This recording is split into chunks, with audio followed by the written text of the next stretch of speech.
All right, welcome back, everybody. This is the example in the notes, number 2 for conservation of mechanical energy.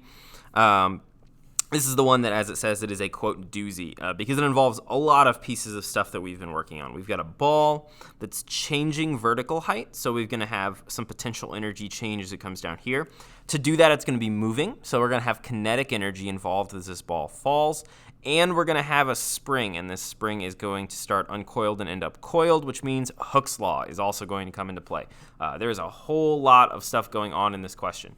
Now, I did have a thing I was going to show you to try to better visualize what is exactly happening, but that turned out to be whenever I got rid of it, it was super loud and it probably would have blown out your eardrums, and I don't want to do that to you, especially since I'm only just now getting this audio stuff working correctly.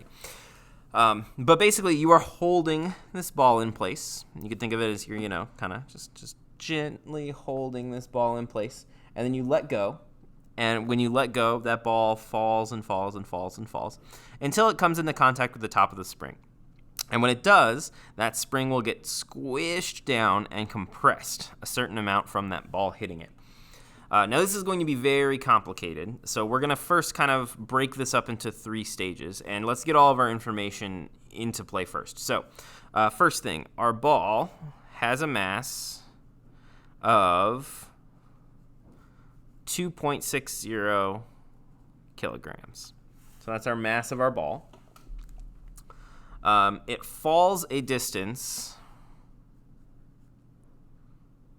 a dy1, of 55 centimeters. Now, we don't like centimeters, so we're going to divide that by 100, and we'll get 0.55 meters.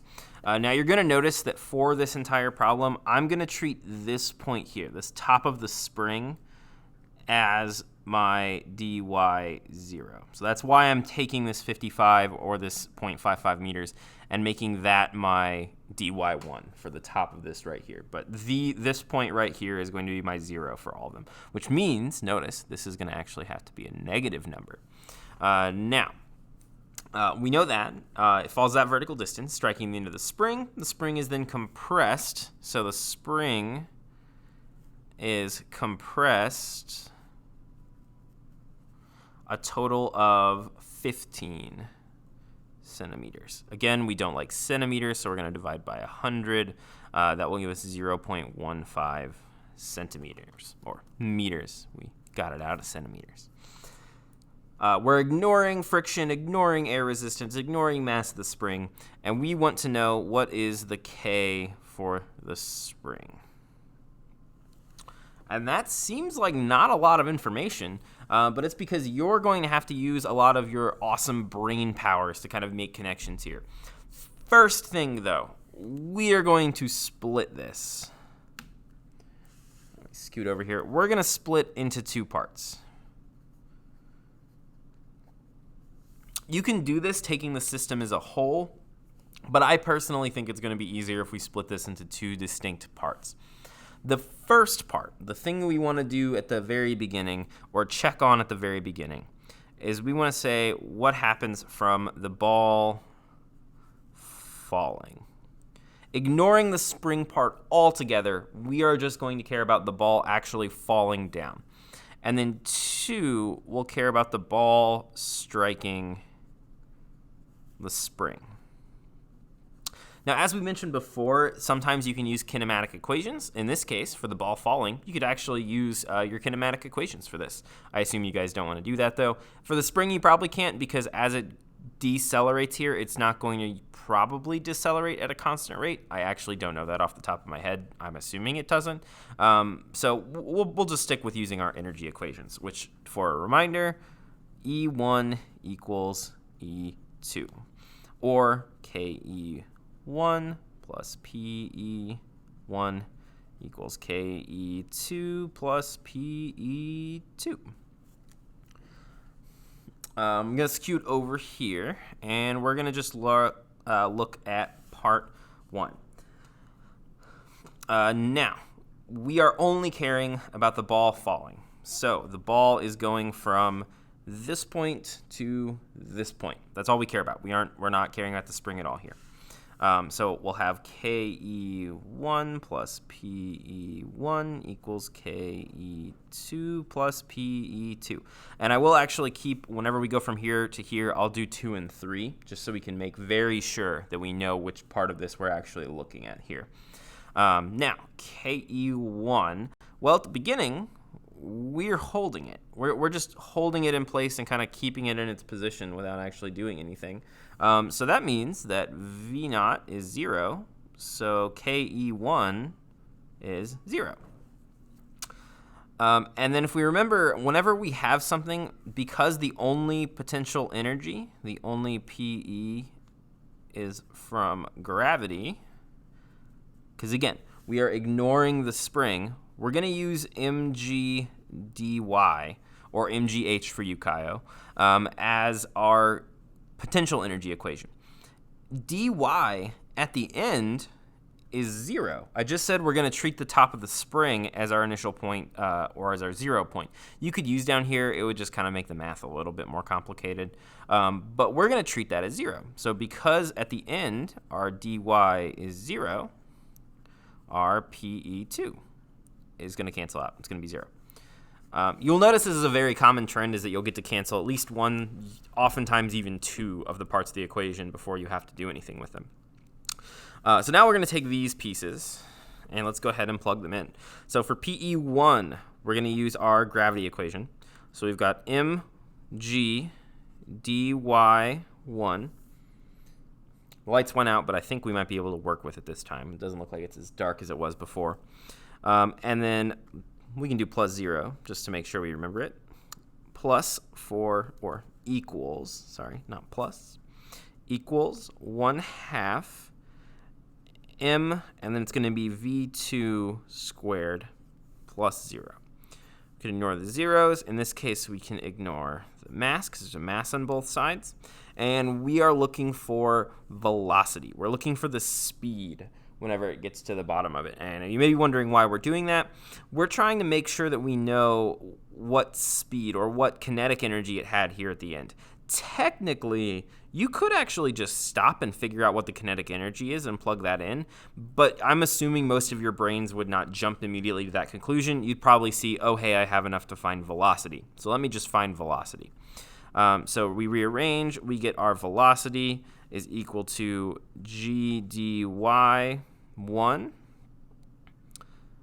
and then it'll be times 2 because we move the 1/2 over to that side, and then we square root.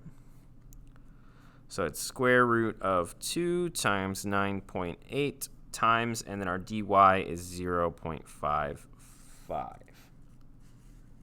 Get this centered for you again. Plug that into your calculator, and you will get 3.283,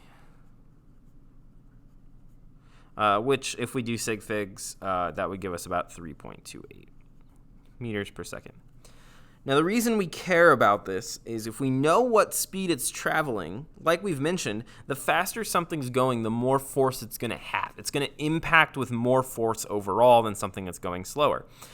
There's actually a really interesting game theory video about this. I might link it for those of you that are interested in this. I know some of you care so much, or maybe I won't. Maybe I'll use it for test questions. I don't know, thinking on the fly. But it talks about the bullet bills from Mario, and if you actually track their speed, they're moving so astronomically slow that like you wouldn't actually take like any real damage from hitting them, even though they seem like they'd be super dangerous. Firing a bullet that somehow stays at the speed of you running or walking is just, it's like getting hit by a rock. It's not actually going to do that much. So we're going to go ahead and take this 3.28. That is our speed getting away from that tangent. Speed affects how much force something's going to have. So we have this speed, and we're going to take that and we're going to use that in part 2. Now, the important thing to make sure that we are realizing here is that in part 2, we are going to be assuming that the force of the ball is completely transferred to the spring. The question talks about ignoring air resistance and mass of the spring. So we're assuming that everything, the energy-wise, that started in the ball is going to be put into the spring, and that's what's compressing it. So our kinetic energy from here and our speed from here is actually going to transfer over into our new equation. So let's set up, instead of it being KE and PE1, we're going to do KE2 and PE2 also have to equal the kinetic energy at point 3 plus our potential energy at point 3. Now, we already canceled. We already know. Thankfully, I did not write that much. I will, again, I'm going to have to get better at that. But we know from before that our potential energy at point 2 canceled. So we're going to cancel that again. Our kinetic energy at point 2 was what we just had over here. So this is going to be our 1/2 mv squared.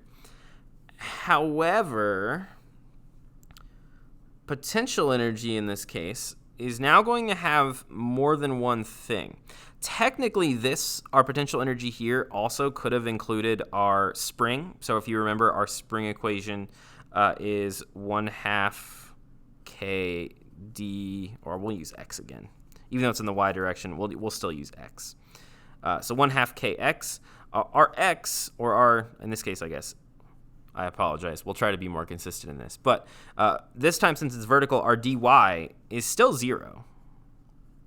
So it, for spring, was also 0. It was at its rest position. So there was no potential energy stored in it whatsoever.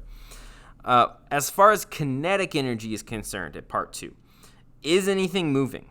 Well, if we're assuming the ball falls all the way in here, it's going to have to be coming to rest.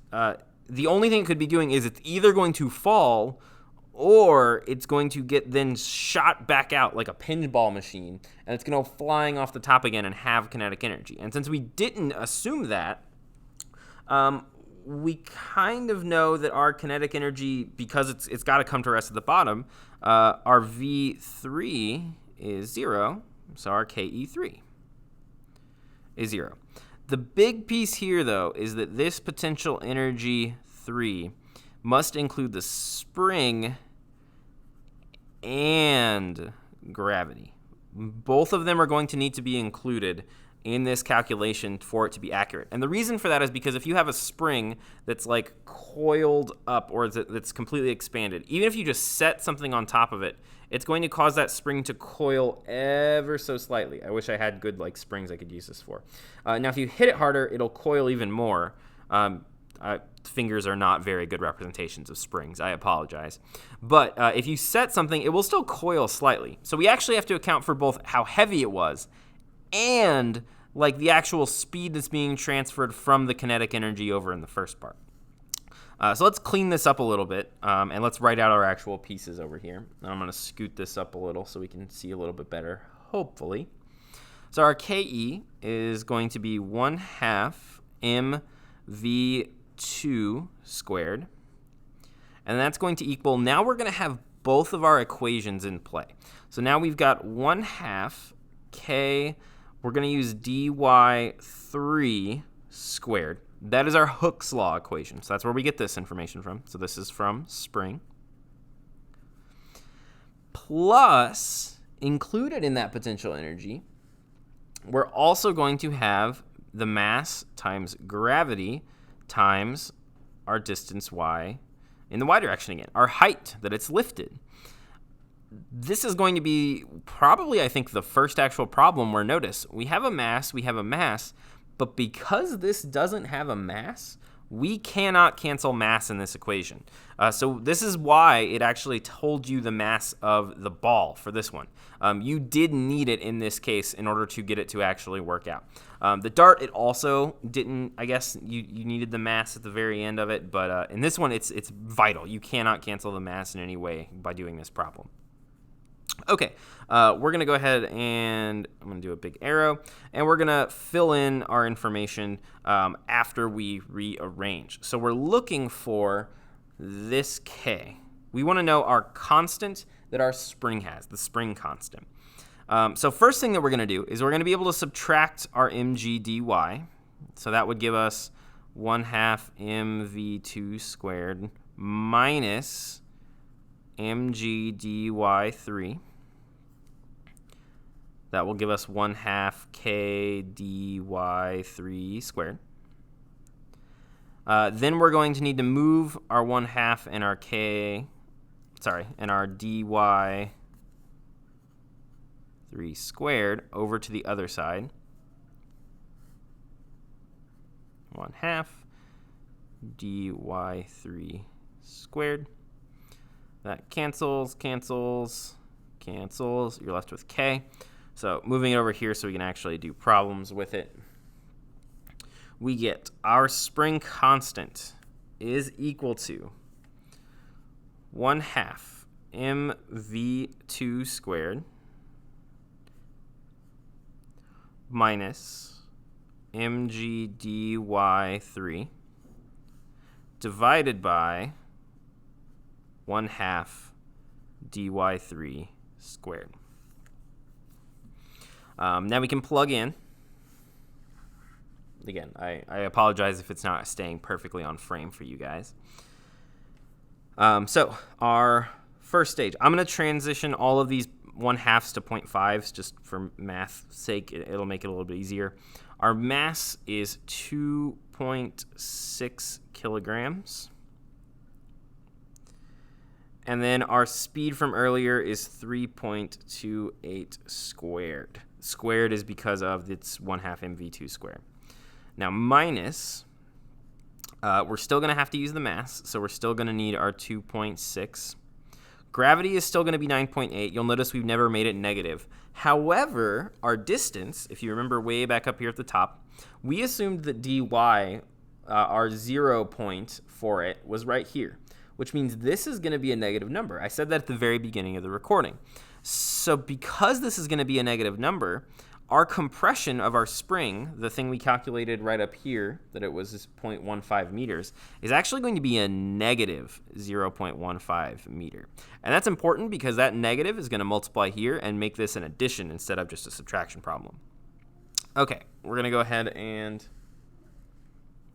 that negative is going to make this subtraction into an addition. I apologize. Okay, so we're going to do, for the bottom, 0.5, and then our dy is our negative 0.15 squared. That will also cancel that negative out because we're squaring a negative, so the negative is going to poof. It's going to disappear. If you plug all of this into your calculator and you do it correctly, which is difficult because I got the wrong answer the first time I tried plugging it in my calculator because I missed a parenthesis somewhere, you will get 1,590 newtons per meters. And that is the spring constant for the spring in this problem. Now, like I said, you can see this is a pretty big doozy. There's a whole lot of stuff going on in this problem. I would expect, and I think you should expect, that on the test there will be probably only one problem like this of chaining together. It might be actually a different thing where it might go, the spring is coiled up, it shoots the ball up into the air. It could be something like that. But you should definitely expect there to be something like this type of problem on your test. If you have any questions, as always, you can put them in the box to the right, or you can email me, or you can, I guess, send like a owl, like from Harry Potter, or a messenger pigeon or something like that. I don't have any Morse code or anything like that, but let me know if you have any questions or anything like that. I hope this helps you. Hope you guys have a great rest of your day.